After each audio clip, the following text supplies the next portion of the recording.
누가복음과 사도행전의 조화. 사도행전의 성령의 역사는 어느 날 갑자기 하루아침에 시작된 것이 아니라 누가복음의 3년간 말씀의 기반이 다져진 이후에 비로소 가능했다는 주제의 글. 1. 실패한 것처럼 보이는 제자들. 성경을 읽을 때마다 참 이해가 안 되는 사실 한 가지가 있습니다. 예수님이 이끄신 교회의 교인이요, 동역자였던 12제자의 변화되지 않는 모습입니다. 과연 인간은 변할 수 있는 존재인가? 아니면 그 모습 그대로 인정하고 살아야 하는 것인가? 하는 의문이 들기도 합니다. 예수님의 12제자 가운데 가롯 유다 같은 배신자가 있었다면 예수님의 목회는 과연 성공한 목회라고 할 수 있을까요? 예수님께서는 지상에서 섬긴 그의 공생의 사역 중 대부분의 시간을 제자들과 함께 보내셨습니다. 그 몇 명 안 되는 제자들을 가르치고 훈련하는데 시간을 다 보냈습니다. 제자들의 입장에서 보십시다. 그들의 스승이 보통 분입니까? 예수님이십니다. 그들은 예수님의 모든 가르침을 들었습니다. 예수님의 모든 사역을 보았습니다. 예수님의 성품의 향기를 맡으며 함께 먹고 함께 자고 함께 살았습니다. 그런데 그들은 예수님의 십자가 앞에서 완전히 실패하고 말았습니다. 뿔뿔이 다 흩어졌고 수제자 베드로마저 예수님을 모른다고 부인하고 말았습니다. 그까짓 목숨이 두려웠던 게지요. 그 후에도 부활하신 예수님을 만났습니다. 그러고도 물고기 잡으러 간다고 버렸던 그물을 챙겨들고 갈릴리 바다로 갔습니다. 그들은 많이도 들었고 많이도 보았고 많이 깨닫기도 하고 많이 받기도 했습니다.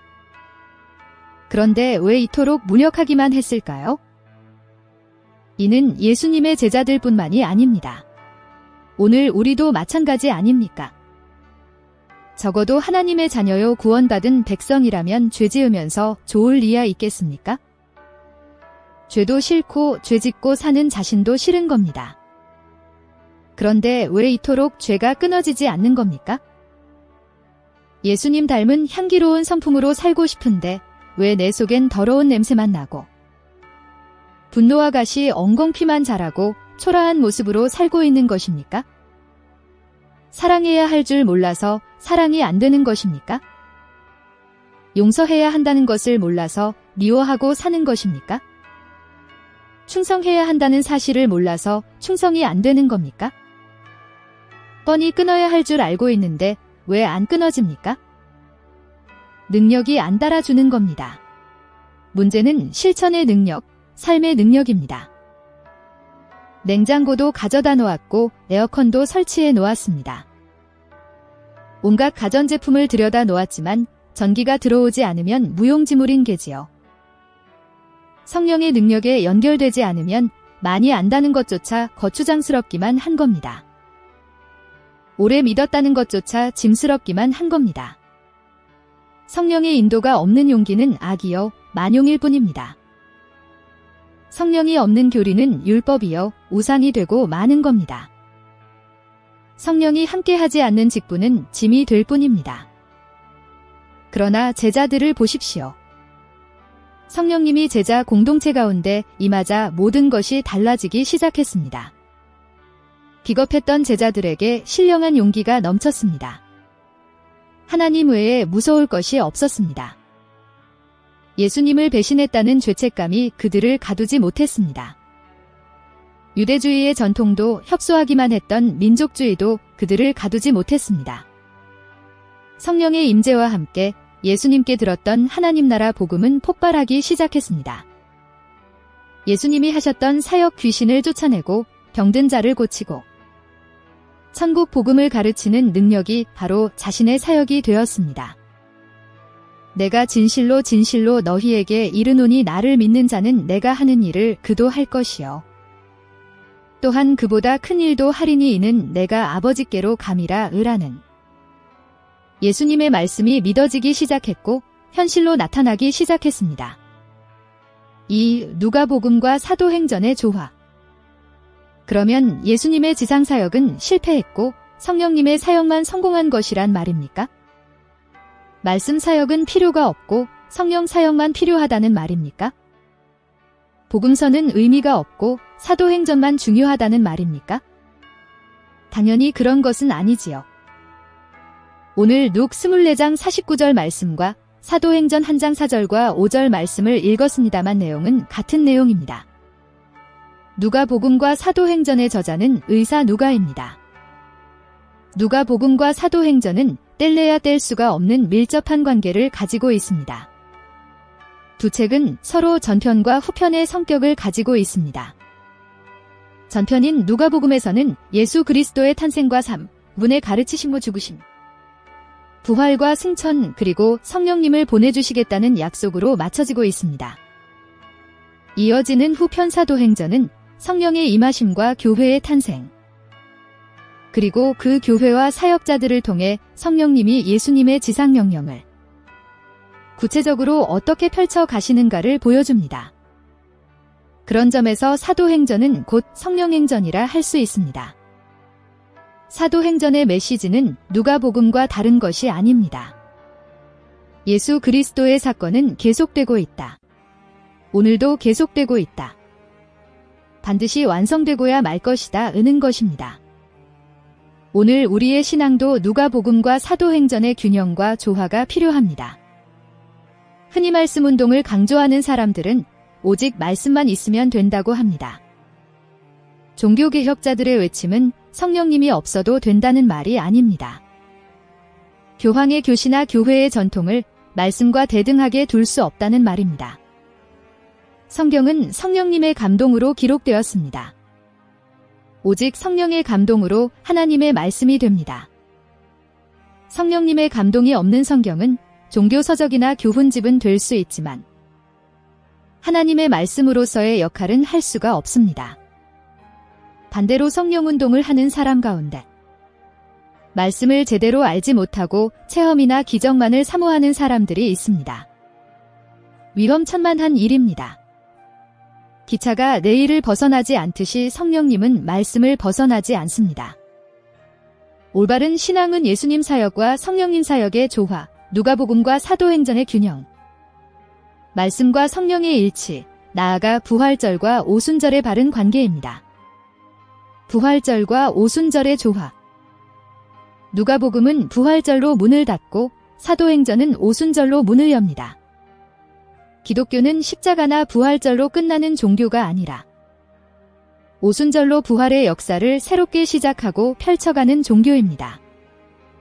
그래서 오순절이 없는 부활절은 역사적 사실에 지나지 않고 부활절이 없는 오순절은 신비주의에 불과합니다. 오순절은 부활절에 그 뿌리를 두고 있고 부활절은 오순절로 새로운 부활 운동을 만들어 갑니다. 신앙인의 행태도 십자가 지향적인 사람이 있고 부활절 지향적인 사람이 있는가 하면 오순절 지향적인 사람이 있습니다.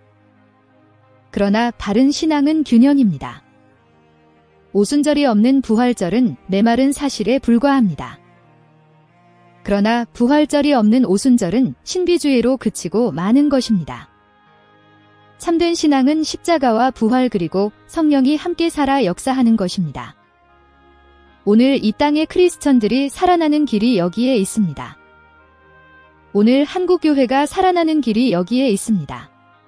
바로 복음운동과 성령운동입니다. 이것이 바로 기독교 진수요 핵심입니다. 상품과 사은품. 요즘 기독교 복음에도 덧칠이 너무 많은 것 같습니다. 현대인들은 상품 자체보다 사은품, 경품에 관심이 너무 많은 것 같습니다. 목사인 저 자신도 이러한 현대인의 관심을 어떻게 대처해야 할지 당황스럽습니다. 어떤 교인들은 상품인 말씀과 성령엔 오히려 관심이 없고 경품, 사은품 같은 축복이니 치유니 하는 것만 받아가려 합니다. 한 걸음 더 나아가 계절 따라 시대 따라 백화점 상품을 바꾸듯이 시류에 따라 내 개인의 취미와 취향을 따라 복음 상품도 바꾸어 주기를 기대합니다. 설교를 바꾸고 목회 원리를 바꾸길 기대합니다. 복음이 살아나야 합니다. 기억하십시다. 복음은 복음 자체에 능력이 있습니다. 기독교는 성령의 능력 하나만으로 충분합니다. 경품이나 사은품이 있어야 팔 수 있는 그런 싸구려 진리가 아닙니다. 이제 한국교회에서 당당히 복음의 능력이 살아나야 합니다. 내가 복음을 부끄러워하지 않습니다.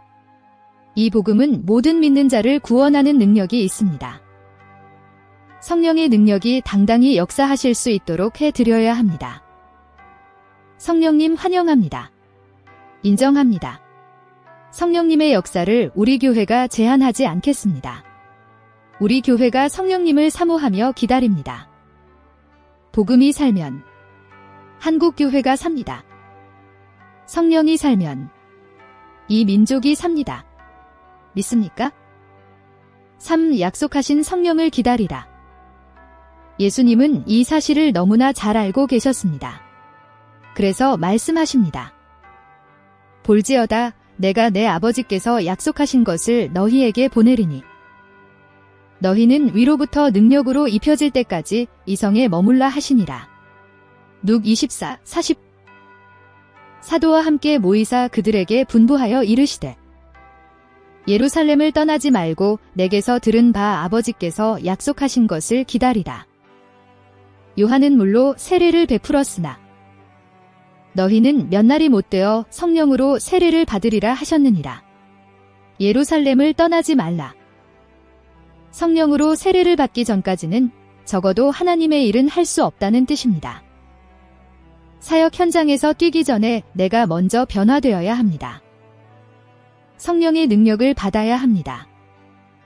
아마 제자들은 예루살렘을 빨리 떠나고 싶었을 것입니다. 예수님을 못 박아 죽인 그곳에 머물고 싶었겠습니까?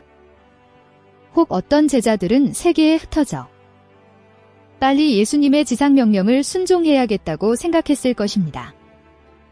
그러나 이 모든 것보다 중요하고 우선되는 것은 내가 먼저 성령으로 변화되는 일입니다. 성령으로 푹 젖어 바뀌는 일입니다. 뛰는 것보다 먼저 해야 하는 일은 엎드리는 일입니다. 성령 세례를 받기 전에 직분자가 되고 사역자가 되려 하지 말라는 겁니다. 약속하신 성령을 기다리라. 구약성경, 신약성경은 모두 약속입니다. 구약은 오실 메시아에 대한 약속이요 신약은 다시 오실 메시아에 대한 약속입니다.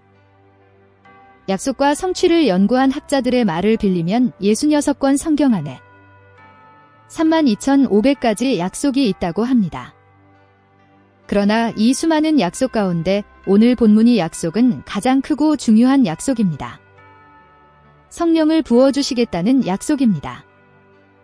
사도행전의 성령 임재 사건은 인류 역사상 한 번도 경험해보지 못한 신비스런 사건입니다. 충분히 기다릴 만한 가치 있는 일이었습니다. 문제는 주시겠다고 마음먹었으면 주시면 될 텐데 왜 기다리라고 말씀합니까? 성령을 부어주시는 일은 언제나 가능한 일이지요. 중요한 것은 받을 수 있는 우리 자신이 준비가 되어 있느냐 하는 것입니다. 성령님이 부어졌을 때 순복할 준비가 되어 있느냐 하는 것입니다. 바로 섬길 자세가 준비되어 있느냐 하는 것입니다. 그래서 기도하며 기다리라는 겁니다. 사모하며 기다리라는 겁니다. 준비하며 기다리라는 겁니다. 함께 모여 기다리라는 겁니다. 합심하여 기다리라는 겁니다. 약속을 믿고 기다리라는 겁니다. 약속하신 성령님은 반드시 오십니다. 그리하면 성령으로 세례를 받으리라. 성령 세례를 받아야 사도행전적 삶이 가능합니다.